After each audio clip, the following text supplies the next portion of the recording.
What's the good word, y'all? DKB here. So we have an interesting addition to what could be a potential Aaron Rodgers trade.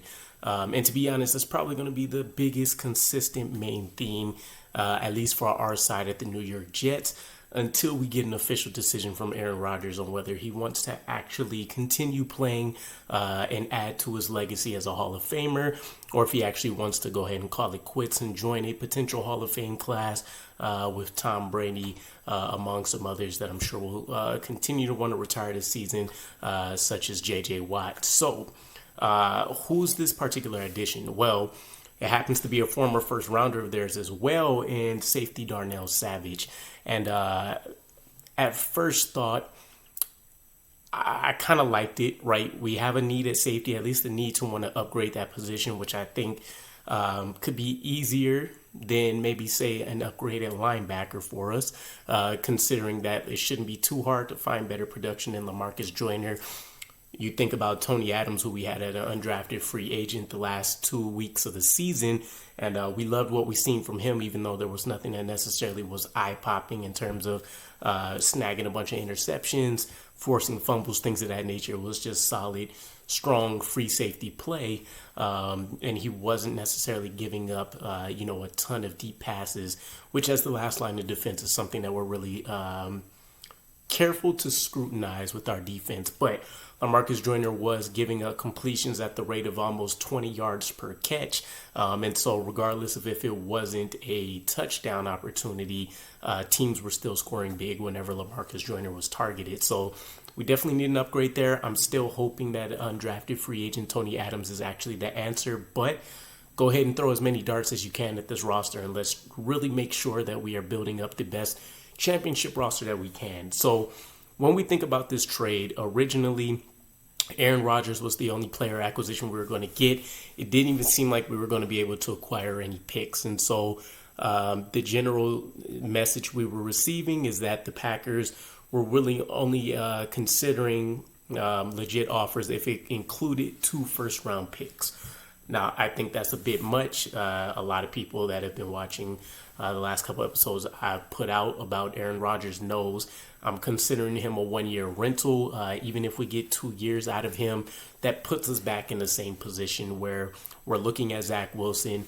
We're questioning if he's the answer, if he's ready to even compete.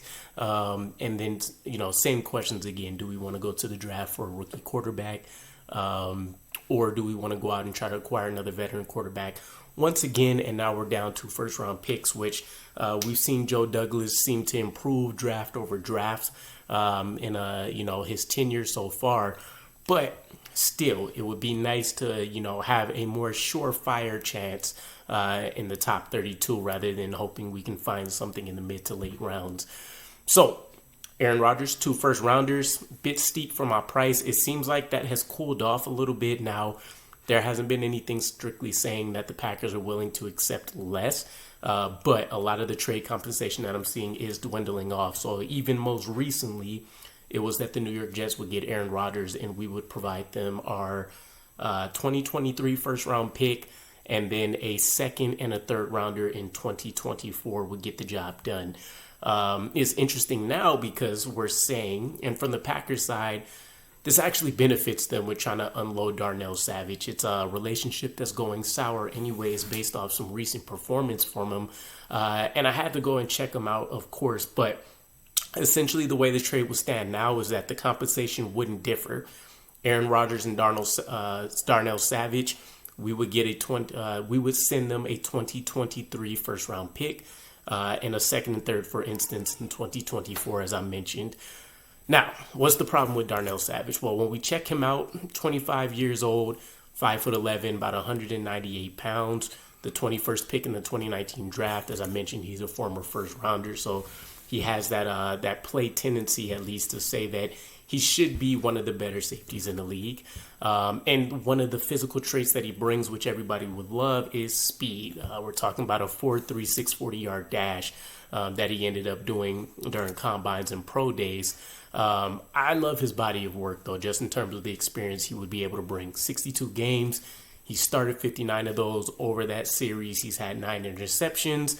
31 pass deflections, a sack, and he's returned an interception for a touchdown. We even have the pedigree that we see that Joe Douglas has been targeting, at least in terms of last offseason, with him having 5 playoff games under his belt. So he's been in the big games under the brightest of lights, and he hasn't necessarily excelled. He hasn't done anything eye-popping in the playoffs. He's not even absolutely a turnover machine like I would say Gardner Johnson, who we were just talking about, is, but he could be a buy low, high-end return talent type situation like we've seen Joe Douglas try to take opportunities on before.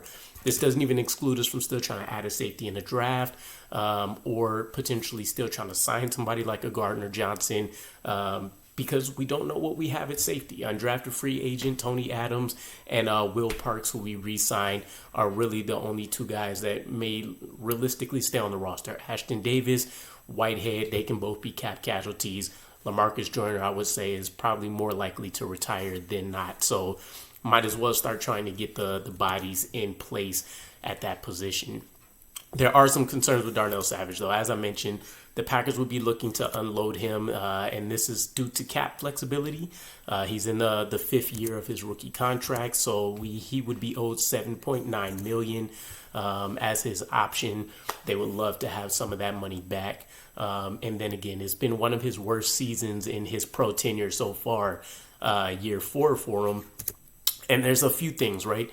He's allowed, and this is just, we're talking general body of work. He's allowed 15 touchdowns, which, as I mentioned, free safety being that last line of defense, you hate to see a number that high. And he has been a consistent starter since he's come into the league.